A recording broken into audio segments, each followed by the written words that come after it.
type of football we play. This is Outhouse. This is Outhouse.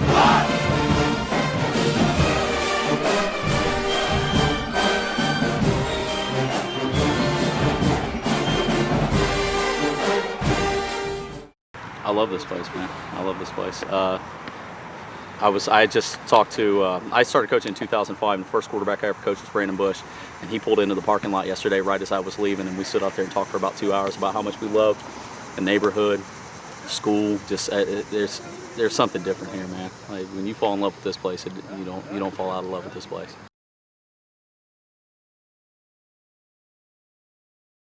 You have what you're willing to work to have. You know, I decided that branding was important.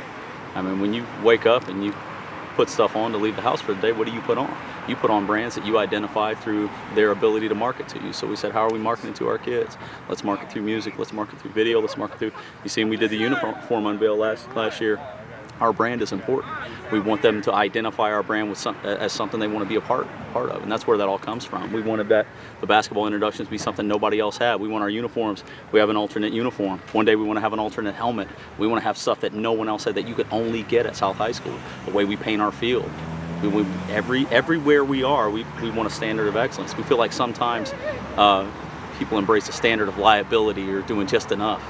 The standard is as good as we can get, you know. So that's where that all comes from.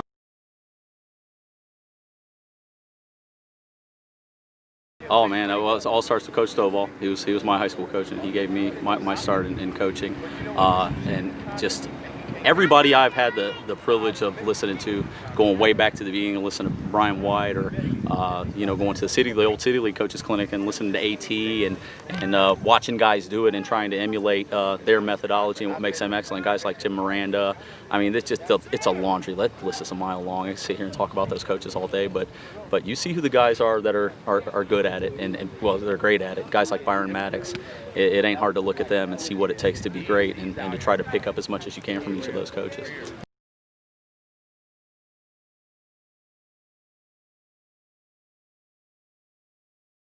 Okay, so for that, I think that's less reflective of Coach Ayers and more reflective of a philosophy of we're not trying to outsmart Coach Ayers.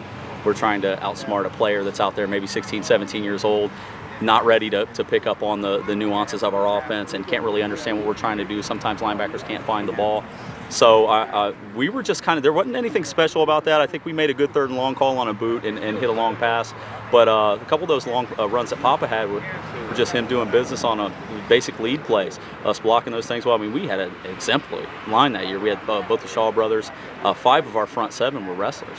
So that's, that doesn't happen that often, and they blocked the hell out of it. Not only that game, but that whole year. The idea, the single wing, and I talked to a coach from South from way back in the day, Coach Bateman, and we were talking about the single wing, and the first thing he said was the only problem is the fullback's the key on every play.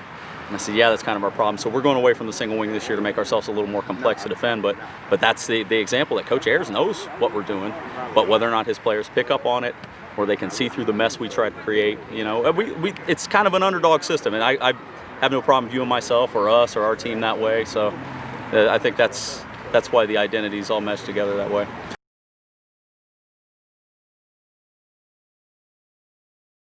Leadership. We've been echoing this statement. Bad teams have no leadership.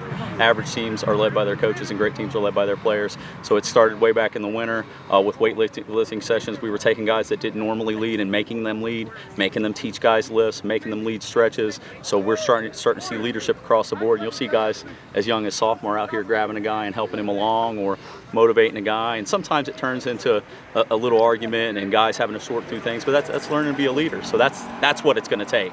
Is those guys, some self-motivation and some leadership, and them holding each other to account.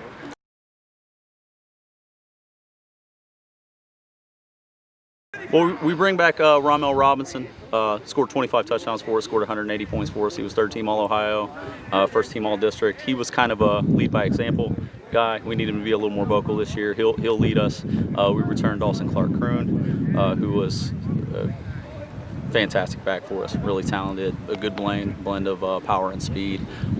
New kid Tyrese Ford will come in and help us. We're looking pretty good up front. We return a lot of guys up front. Tony Subonley's back, Darnell Berry's back, Shamar Lindsay's back, Sir Hollingsworth is back. Cameron Franklin is back. We returned Jerome Dillard, Chris Pace at the tight ends. We look pretty tough at the tight ends. With the new offense, we'll have to sort out who's going to be where. There's no fullback in the offense now, Coach Ayers. So, but yeah, I love what we have coming back. A lot of guys coming back.